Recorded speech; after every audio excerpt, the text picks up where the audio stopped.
I've been asked to talk about what I've been reading lately, so I just picked up some books. One I just finished, an absolutely great book by Nancy Lee DeMoss, Choosing Gratitude, Your Journey to Joy. I've thought for years, someday I want to write a book on thankfulness, on gratitude, thanking God for so many of the things in life that we just take for granted. I wanted to address the issue of entitlement and the spirit of entitlement.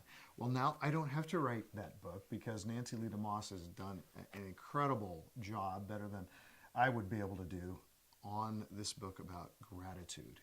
This book I'm about halfway through, since this is What Are You Reading Now? I am reading this now, James Rubart, and it's a novel called Rooms. And it really is a very creative first novel for an author who I think is very skilled, and particularly for a first novel, it's really good. I don't know exactly, I feel like I know where it's going, but there have been surprises along the way. And it certainly is a page turner in the sense that you keep wanting to read another chapter because things keep happening. And it's actually set down at one of my favorite places in the world, Cannon Beach, Oregon.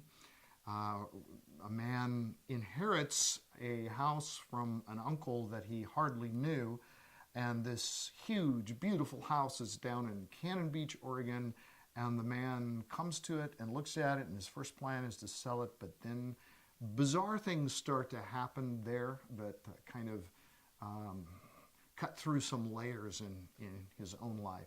This is a terrific, it's a book of Puritan prayers, and some of you have read it. I'm just going to, I could really read any of these pages here. They're all marked up. But this is one I go back to regularly. I was looking at it again this morning, and this is something I read it's a prayer about humiliation. And the writer says, "Help me to humble myself before thee, O God, by seeing the vanity of honor as a conceit of men's minds, as standing between me and thee. By seeing that thy will must alone be done, as much in denying as in giving spiritual enjoyments. By seeing that sin and Satan are allowed power in me, that I might know my sin, be humbled, and gain strength thereby. Possess me, Lord, for thou only art good and worthy.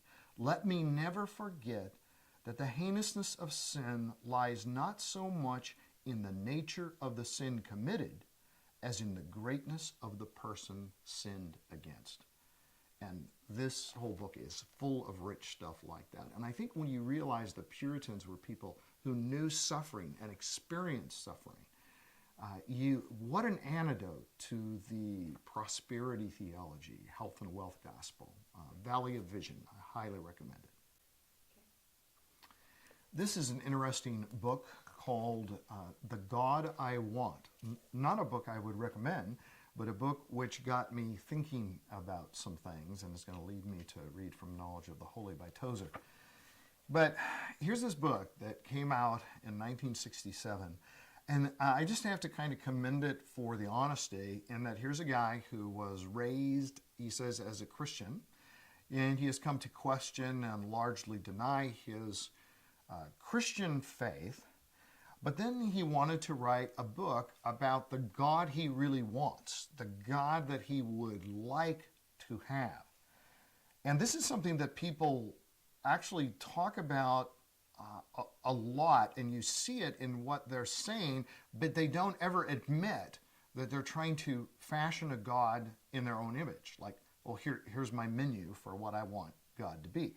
But this guy admits it, and then went to a number of his intellectual friends and asked them to write chapters about what they would like to see in God, as if any of this really matters, as if this can have any influence whatsoever on the reality. God is who he is, and it's not our job to change him, to revise him, to airbrush him, to make him say what we want him to say, which is what a lot of people end up doing.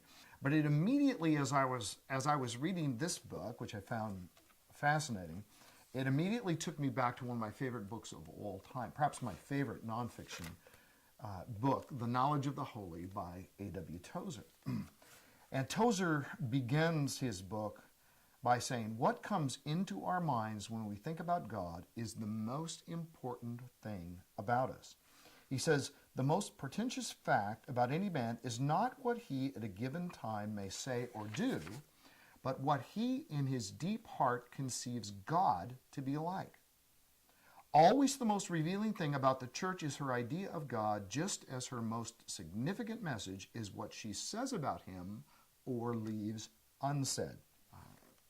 The Knowledge of the Holy by A.W. Tozer. I just cannot recommend this little book highly enough.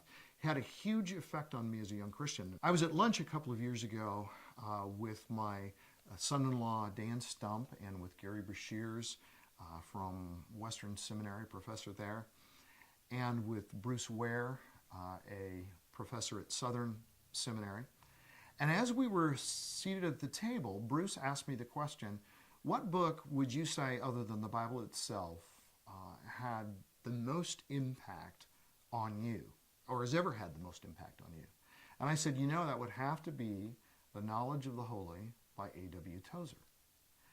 And Bruce looked at me very surprised and said, that's the book that had the greatest influence on me. I mean, of all books, other than God's Word. And then Gary Brashear said, you're not going to believe it, but that was the single most influential book in my whole Christian life. So again, God has used this book with people in different places, different backgrounds, and touched them at a very profound level. And highly recommend that you buy it and read it, The Knowledge of the Holy by A.W. Tozer.